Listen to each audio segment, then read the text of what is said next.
أعوذ بالله من الشيطان الرجيم.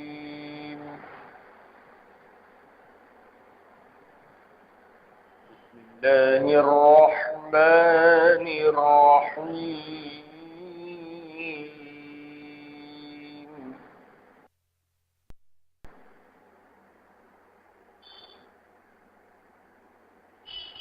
هو الذي يريكم آياته وينزل لكم من السماء رزقا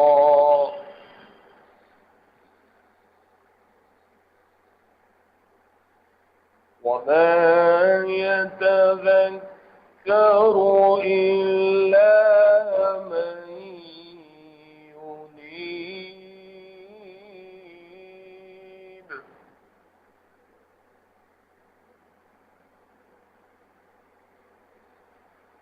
فادعوا الله مخلصين له الدين ولو كره الكافرون.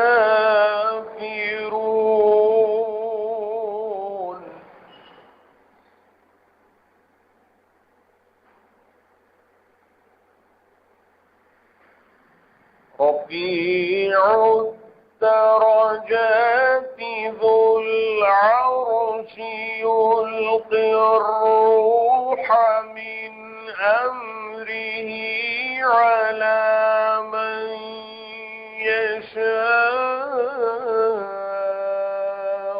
من عباده لينذر يوم التلاق.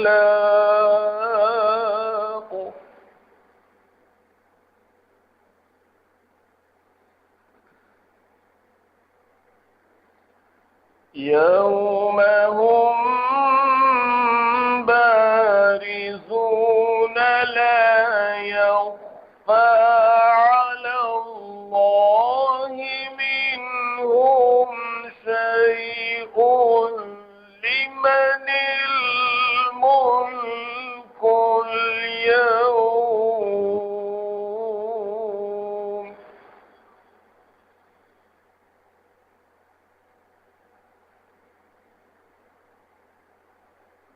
لله الواحد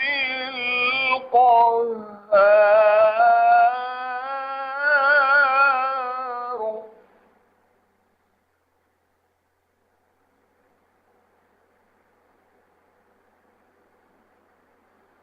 يوم هم بارزون لا يخفى على الله منهم شيء لمن الملك اليوم لله الواحد القهار.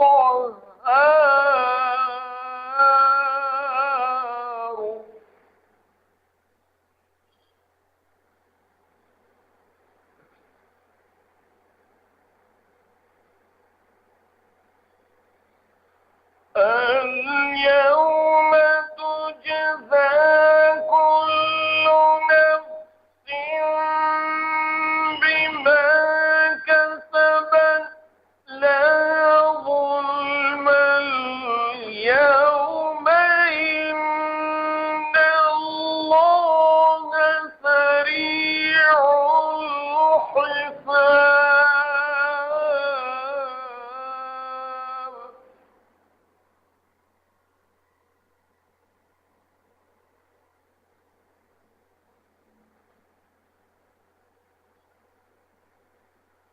وأنذرهم يوم الآزفة إذ القلوب لدى الحناجر كاظمين ما للظالمين من حميم.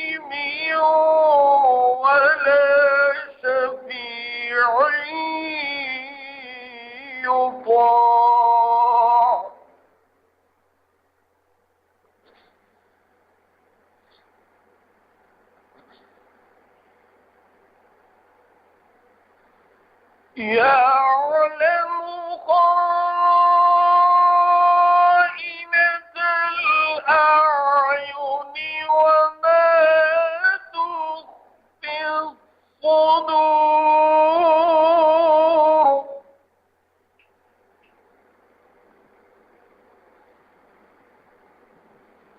والله يقضي بالحق والذين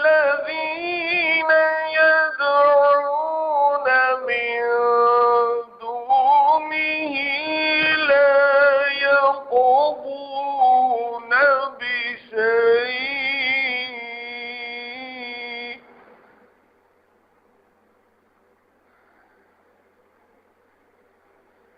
إن الله هو السميع البصير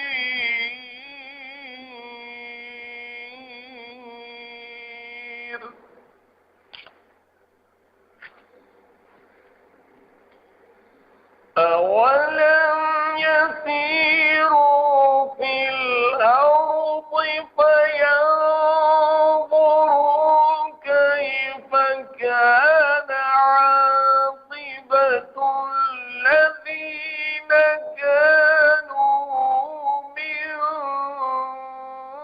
قبلهم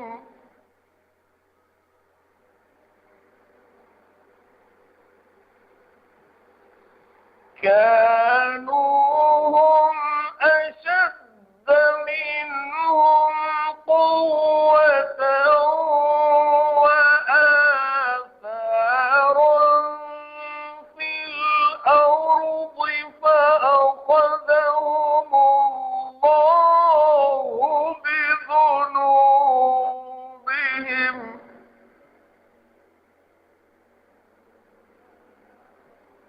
وما كان لهم من الله من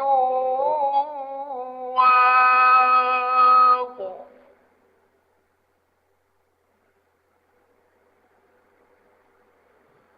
ذلك بأنهم كانت تأتيهم رسلهم بالبينات فكفروا فأخذهم الله إنه قوي شديد العقاب صدق الله